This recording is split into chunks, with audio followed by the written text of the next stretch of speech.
Hi, I'm Nikki Lowe, and welcome to the Wisdom for Working Mums podcast show, where I share insights and interviews that support women to combine their family, work, and life in a more successful and sustainable way. Welcome to this episode. I'm your host, Nikki Lowe, and today I want to talk to you about progressing your career with personal power. So if you've been following me for a while, you'll know that my work is all about helping women combine their work, life and motherhood in a more successful and sustainable way without sacrificing our sanity, our well-being, or our connection with our loved ones. And my passion for this work really came out of my own struggle to achieve in my career and have the success that I wanted, but without sacrificing along the way for that success. And I learned the hard way some of the strategies that I was using in my life weren't working. And it was only when I hit that burnout wall that I had to really reassess how that had happened for a start. Because my mind likes to understand. I'm somebody that likes strategies and frameworks and models to understand. And at the time, I didn't understand how it had happened. And I didn't understand how it had happened to me as an exec coach with all the skills and resources and tools that I have available to me. I kind of just didn't understand that. But also I became fiercely curious because if I didn't understand how it had happened in the first place, I couldn't ever stop it happening again. So what I'm going to share with you today is a particular aspect of what I've learned on that journey. And it's really about how we can have high impact in our careers, be high achieving, have the big career, but with little people in our life and wanting to have a full and fulfilling life outside of our careers. So that's what I'm going to be sharing with you in this episode. And I share the podcast as an absolute free resource to help as many women as possible that are also on this journey of trying to combine their work, motherhood and life in a more successful and sustainable way. All I ask in return is that you subscribe and leave me a review on the podcast. So what do I mean when I talk about progressing your career with personal power?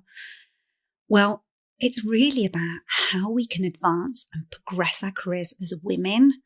And in this particular episode, I'm going to be focusing on how we unlock our individual zone of genius. And really, this is all about how we navigate our careers with more impact and ease. Because for a lot of women that I work with, and this was the case for me as well, I was progressing my career using a lot of self-sacrificing strategies to do that. And whilst it had seen me achieve great success in the early part of my career, when I added in motherhood into that equation, it absolutely didn't become sustainable. And I had to go back and reevaluate and reimagine some of the strategies that I was using. And this was one of the things that was kind of a shift for me. So for me, as I say, up until probably a decade ago, I had built my successful career built on that sacrifice. And I realized that I didn't know how to succeed without sacrifice. And that's what led me to that burnout. And I wasn't connecting to my personal power. I was actually using my willpower to fuel my career.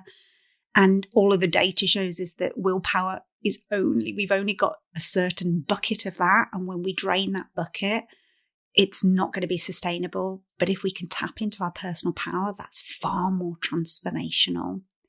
So in this episode, I'm going to share with you what is your zone of genius and how to unlock it so that you can succeed without sacrifice and really step into your personal power to avoid some of the common traps, particularly for women in the workplace.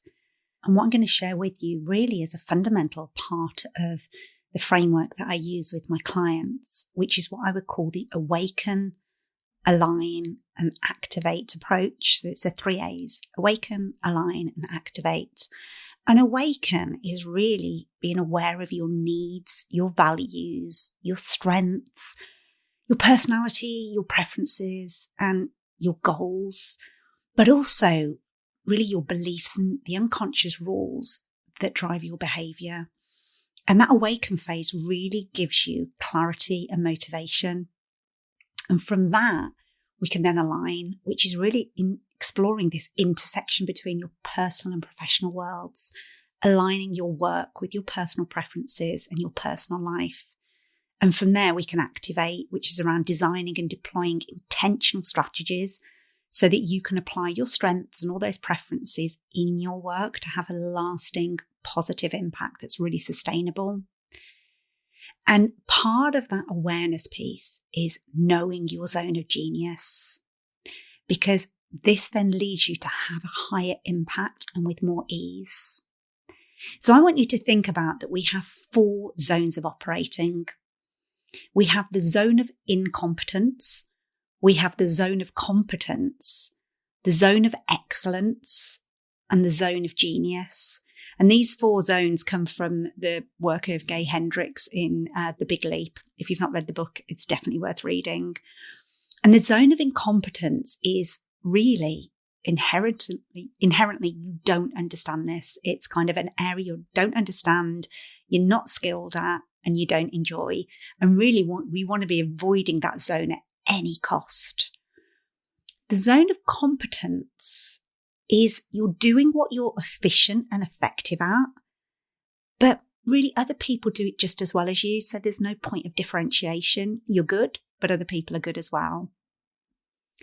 The zone of excellence is when you're doing something you're very skilled at, but it's actually a learned strength rather than a natural strength. So other people would see that you're really good at it and, think that it comes very naturally to you, but you may be aware that it doesn't come naturally, or you might not. But what you will be aware of is you'll often feel drained by doing it. Whereas the zone of genius is really where you're capitalizing on your natural abilities, which are innate rather than learned. And therefore that flow state that feels more effortless happens. And you're more able to create work that is kind of distinguished and unique to you. And as a result, you excel above others. And a really great way to think about this is thinking about it in terms of what's known as the freedom compass. And the freedom compass is something that comes from a guy called Michael Hyatt. He's written several books, but this one's from his book, Free to Focus. And he basically says, if we can split into kind of a quadrant where you've got things that you're either passionate about or not passionate about, you're proficient in or you're not proficient in. And where we want to be trying to focus is what we're proficient at, but we're also passionate about, because that puts us into our desire zone. Because we can be passionate about something, but actually not proficient, and we can become in the distraction zone. Or we're proficient at it, but we're not passionate, and we're in the disinterest zone. And then really under all costs, we want to avoid the not proficient and not passionate, because that's just drudgery work for us. So what we're talking about here with the zone of genius is this: I'm passionate, but I'm also proficient at it. And it puts me into my desire zone. If you can then layer on that work gives purpose and profitability, that's really like this sweet spot, because not only are you good at it and you enjoy it, but you can make an impact for others by doing it. So you may never have really thought about your strengths in this way, but there's a way of categorizing our strengths into 4 areas. We can have weaknesses, and you'll be aware of this. We perform poorly in them. We de-energize by doing them.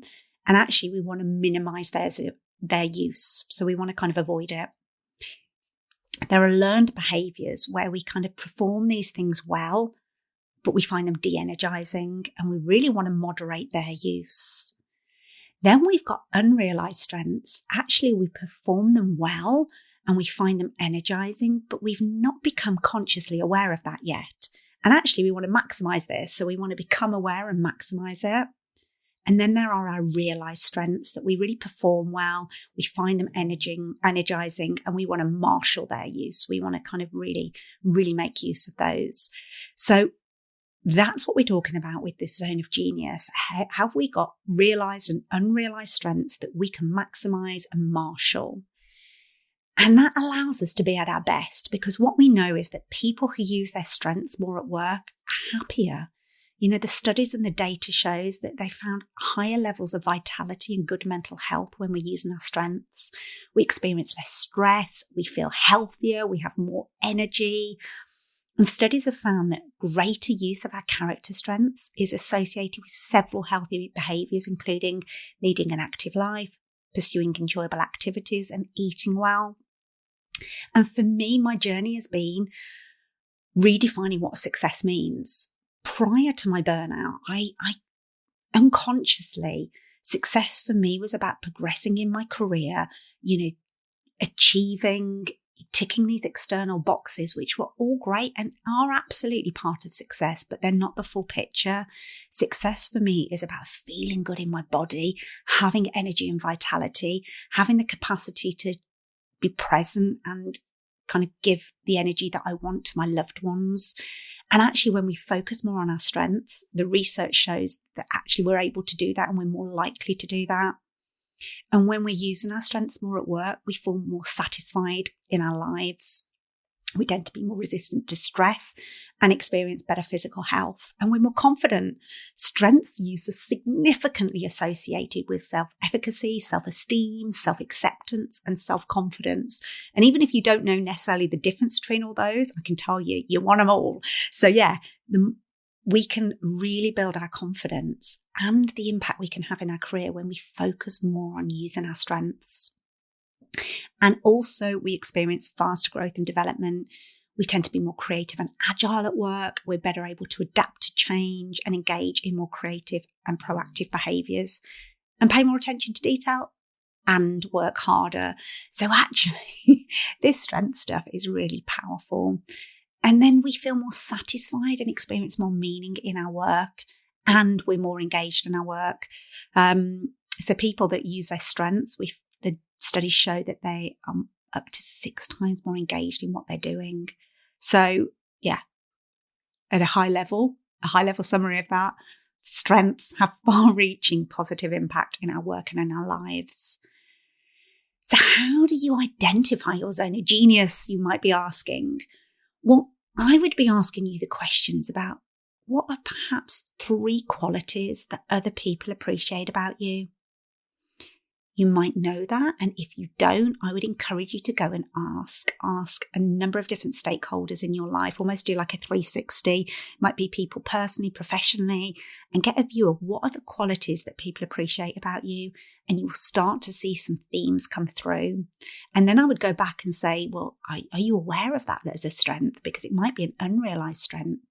Or is it something people think you're good at, but actually you've learned to be good at that, and therefore it's kind of a learned behavior and it's not a true strength. So you can perform well at it, but it's not really your zone of genius. What activities do you enjoy getting lost in? Because they're a really good way of kind of identifying. And there might not be any similarities in the activity. They might be different in your work and personal life, but there will be a common theme through those activities about what strengths you're bringing to it as you're doing it. What makes you feel alive? And what's it like when you're at your best? So if you think about times in your life when you've just felt at your best, you're in flow, you're bringing the best of yourself, what's it like? What are you doing? And what gives you meaning and purpose? Because they will be the breadcrumbs that lead you to become more aware of your zone of genius. So why is this important? You'll know some of these stats, but I think it's really important to emphasize. The representation of women in senior leadership has increased, but women continue to be underrepresented at every level in the workplace. And the state of women in the workplace hangs in the balance after the pandemic, with 1 in 3 still considering downshifting their careers. And women are now more significantly burned out than they were a year ago, and that burnout is still escalating faster among women than men. So the pandemic and the operating environment has really, with COVID and what we call the VUCA, the volatile, uncertain, complex and kind of ambiguous environment, is giving us more complexity in our work. And nobody knows with any accuracy what the afterburn of the pandemic is going to be. And so the impact on our well-being continues to grow. So now more than ever, it's really important that we get clear on how we can make an impact without sacrificing ourselves in the process. And we still operate in a male paradigm. We're still twice as likely to suffer from anxiety as men. We're 60% more likely to suffer job stress and burnout. And we're less happy as a gender than we were 40 years ago. So there's a piece of research that's called the paradox of declining female happiness. So whilst we might be achieving more success, we're not becoming happier as a result of it. And, this is in the context of the global gender pay gap. It's still not great, and it's gone backwards during pandemic. So it's more important than ever for us to claim and use our personal power, enabling us to make the highest contribution in our work in a sustainable way, and using your energy and your innate resources to sustainably make an impact in your professional life, whilst also being able to show up in your personal life in a happy and healthy way. Because when we learn to do this, we can make this shift, and we make the shift from being really, using the analogy, and I don't know if you've heard of this, making the shift from being a mule to being a magician. And it's a fable that's been told, and actually a book was written on it by a guy called Mark Evans. But this fable says that in a village, there was a mule, and this mule was sent out to work every day, and it would be ploughing the fields and, working really hard to plough these fields for the villagers every day. It would work hour after hour and trudge through doing the work. And at the end of the working day, it would get some water and it would get some hay and it would get to rest for a while before it would get up the next morning and do it all again. And at the end of the working week, the mule would get paid for the amount of hours that it had done. So the more hours it worked, the more pay it would get. But it would get up every day and do that work. And then one day, a magician came to the village. And this magician had the ability to transform stuff. And he was going around spreading his magic and transforming stuff for the villagers that was adding value. And the mule noticed that at the end of the first week of this magician being in the village, he got paid a hell of a lot of money, far more than the mule. But the mule was confused because the magician hadn't worked as many hours as he had and hadn't kind of worked relentlessly. And the mule was asking questions about what was going on here. And he was told that the magician was creating value. And he may not have worked as hard, but the value he was bringing by transforming the lives of the villagers through using his innate skills was empowering. And I just want you to think about that as an analogy. Are you using the mule approach in your work, or are you using the magician? Because what I find with my clients, when they can connect to their personal power, when they can connect to their zone of genius, when they own it, when they communicate it, and when they leverage it, they can make that shift from being the mule to being the magician. And I want that for you too, because if we're going to have the impact in our work, we need to be able to reimagine the way that we're doing it so that we can do it in a more sustainable way, with more ease, but with more impact. So I hope this has given you some thoughts about identifying and really owning your zone of genius. If you've got any questions, drop me a note. I always love to hear from you, and I'd love to hear any reflections you've got after listening to this. You can either drop me an email or contact me on social media. Thanks for taking the time to listen. Until next time, take care. If you've enjoyed this episode of Wisdom for Working Mums, please share it on social media and with your friends and family. I'd love to connect with you too. So if you head over to wisdomforworkingmums.co.uk, you'll find a link on how to do this. And if you love the show and really want to support it, please go to iTunes, write a review and subscribe. You'll be helping another working mum find this resource too. Thanks so much for listening.